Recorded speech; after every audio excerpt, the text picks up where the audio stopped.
Ao lavar os pés dos discípulos, Jesus tinha como objetivo deixar mais um exemplo de amor ao próximo e de humildade. No Evangelho de João é possível encontrar a passagem que Jesus responde a Pedro por que do ato de lavar os pés dos apóstolos, sendo que ele, o Cristo, era o Senhor e Mestre de todos. Disse Jesus: Se eu, pois, sendo Senhor e Mestre, vos lavei os pés, também vós deveis lavar os pés uns aos outros.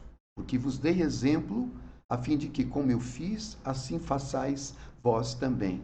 É claro que isso é um símbolo. Nós não somos chamados a lavar os pés literalmente uns dos outros, mas esse é um sinal daqueles que são chamados por Jesus, de humildes de espírito. No vídeo de hoje vamos refletir sobre essa importante virtude que faz parte do coração daqueles que creem em Jesus. Bem-vindo ao canal da Fé.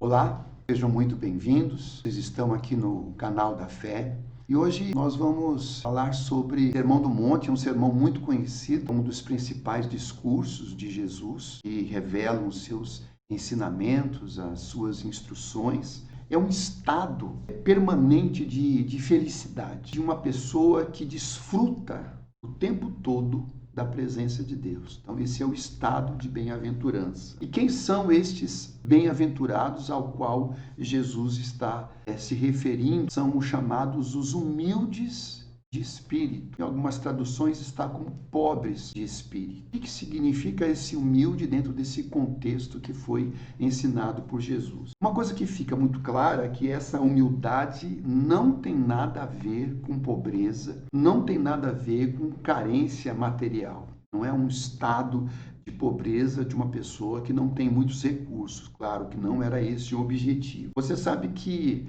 Jesus, ele tinha realmente uma simpatia, um apreço muito grande pelos pobres. Quando ele inicia o ministério dele, o alvo dele, ele disse o seguinte: o Espírito do Senhor está sobre mim, pelo que me ungiu para evangelizar os pobres. Quer dizer, ele tinha os pobres, na verdade, como um dos alvos. E aqui, especificamente, ele usa essa mesma expressão, os humildes de espírito, não se referindo, na verdade, à pessoa de condição mais precária. Os pobres sempre foram mais acessíveis à pregação de Jesus. Até o dia de hoje é assim. Talvez até porque os pobres, pela sua necessidade, acabam sendo muito mais abertos, para ouvir a mensagem do Evangelho. É muito difícil, por exemplo, para uma pessoa mais rica, que tem muito dinheiro, não tem muita necessidade, estar um desejo, por exemplo, de buscar a Deus ou de ouvir o ensino de Deus.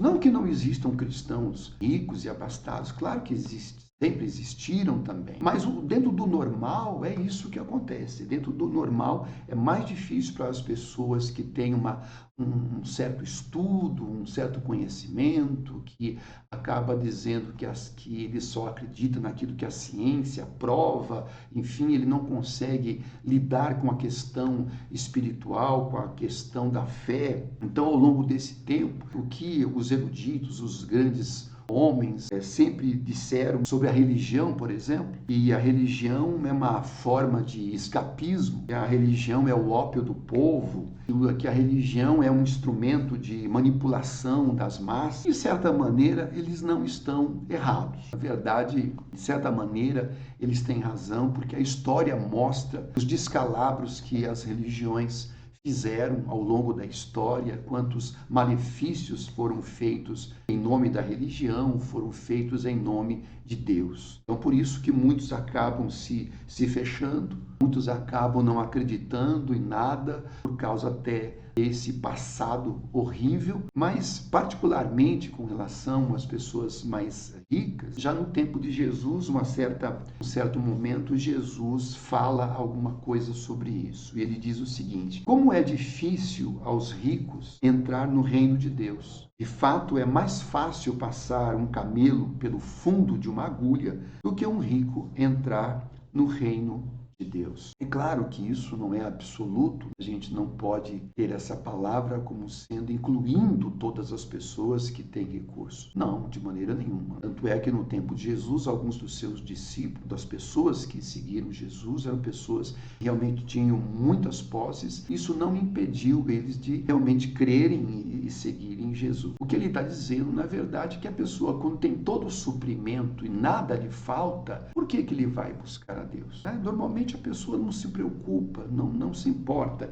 com isso. Foi um dos ensinos de Jesus que ele compara, a Mamon, o que é chamado Deus da riqueza. Pessoas, na verdade, acabam não tendo deuses, vamos dizer, religiosos, dentro das religiões comuns, normais, mas acabam criando outros tipos de Deus, como, por exemplo, a riqueza, o amor pelo dinheiro. O próprio apóstolo disse isso, que o amor ao dinheiro é a raiz de todos os males. Então, muitas vezes a pessoa coloca o Deus dela como sendo a riqueza, ou o intelecto, a inteligência, a ciência, a erudição. Isso pode ser diversos tipos de deuses que estão camuflados dentro do homem.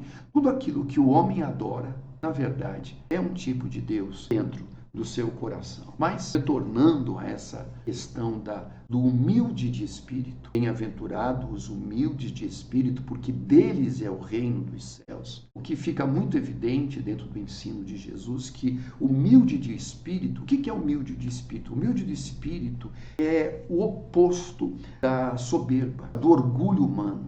São aquelas pessoas que não têm um orgulho próprio, as pessoas dizerem assim, mas eu sou uma pessoa muito boa, eu sou uma pessoa assim, eu sou muito honesta, eu faço bem. Quem ajuda as pessoas, quem faz o bem, nunca deveria trazer para si essa glória. E se você faz o bem, você não tem que tocar trombeta. Me parece uma coisa simples, Se alguém tem que falar do bem que eu, ou você, ou qualquer um faz, deixa que para outras pessoas, que outras pessoas digam, mas você nunca, você mesmo procure glória dos homens dizendo aquilo que você faz. E, na verdade, quando você está buscando glória humana, reconhecimento humano, na verdade é porque está faltando a humildade de espírito. E a humildade de espírito é exatamente o oposto. Tem uma parábola de Jesus muito interessante que ilustra isso que eu estou falando. Eu vou ler um texto aqui para vocês que está no livro de Lucas. Diz assim: alguns, dirigindo essa parábola, alguns que confiavam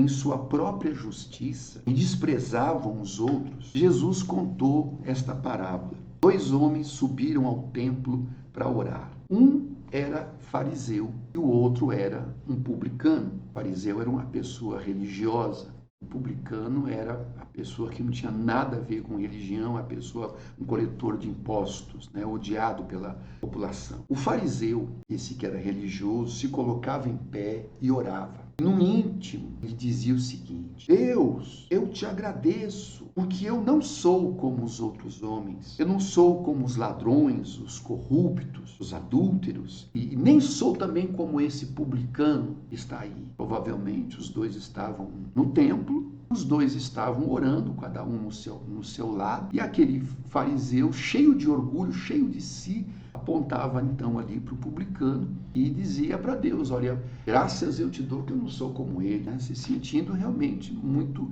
muito bem consigo mesmo. Eu jejuo 2 vezes por semana, eu dou o dízimo de tudo quanto eu ganho. Mas Jesus fala do outro agora, do publicano. E o publicano ficou ali à distância e ele nem ousava olhar para o céu. Ele não tinha coragem de olhar para cima, mas batendo no peito ele dizia: Deus, tem misericórdia de mim. porque eu sou pecador. Tem misericórdia de mim. Essa era a oração. Ele nem conseguia orar, só conseguia pedir a misericórdia. Ele reconhecia o quê? Que ele era pecador. Ele reconhecia que a vida que ele estava levando era uma vida errada, era uma vida pecaminosa. Então Jesus completa esta parábola dizendo o seguinte: eu lhes digo que este homem, no caso publicano, não outro, era o fariseu religioso, voltou para casa justificado diante de Deus. Por quê? Ele dá o ensino final. Pois aquele que se exalta será humilhado, e aquele que se humilha será exaltado. A gente olhar para a nossa vida para que a gente não busque a glória humana, a gente não busca ser reconhecido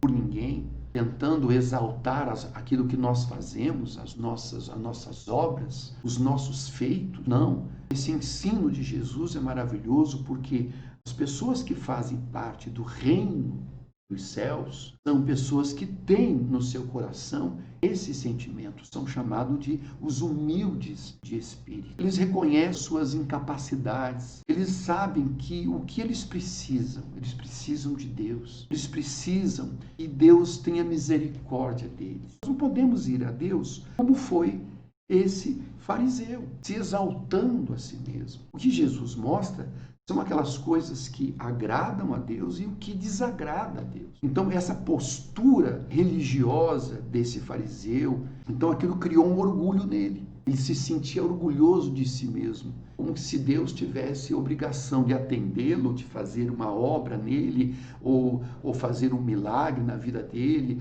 ou dar aquilo que ele estava pedindo, porque ele era uma pessoa boa.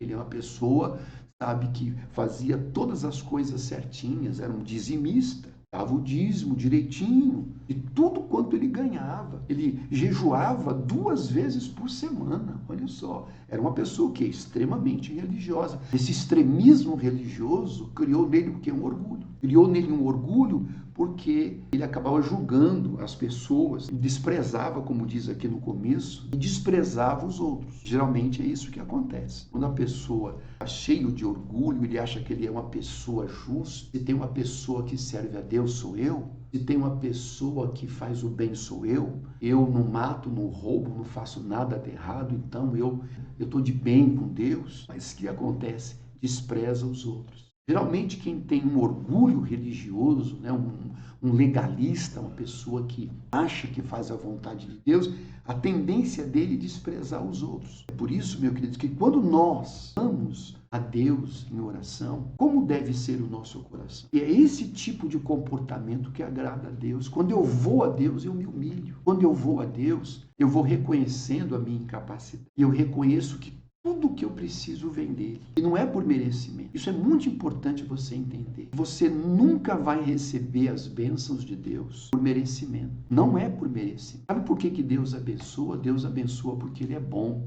Então, quando a pessoa vai a ele cheio de orgulho, achando alguma coisa, ele rejeita. Ele não aceita. Quem que voltou justificado para casa? Quem que Deus ouviu, segundo o ensino de Jesus? Aquela pessoa que não sabia nem orar, não conseguia nem levantar os olhos para o céu. Mas o que ela dizia? Senhor, tem misericórdia de mim, porque eu sou pecador. Então, essa humildade é que faz com que o coração de Deus seja atraído para nós. Quando você for orar a Deus, nunca pense que você tem que fazer por merecer. Eu digo isso porque eu já fui assim também, muito tempo atrás, muitos anos atrás. Eu achava que eu tinha que fazer alguma coisa para agradar a Deus. Se eu não agradasse a Deus, eu não ia conseguir a minha bênção, eu não ia ser abençoado. Então eu sempre procurava saber o que Deus queria para eu fazer, como se fosse uma troca. Eu dou e Deus me dá. Não. Você nunca vai estar numa condição que você vai agradar. Nós somos pecadores por isso. E nós mesmos, nós nunca vamos conseguir agradar. Por isso que nenhum homem consegue chegar ao Criador. É necessário que Ele viesse, nós, através de Jesus Cristo. Então não pense que você vai ter que subir uma escada de joelhos. Você tem que se flagelar, como faziam as pessoas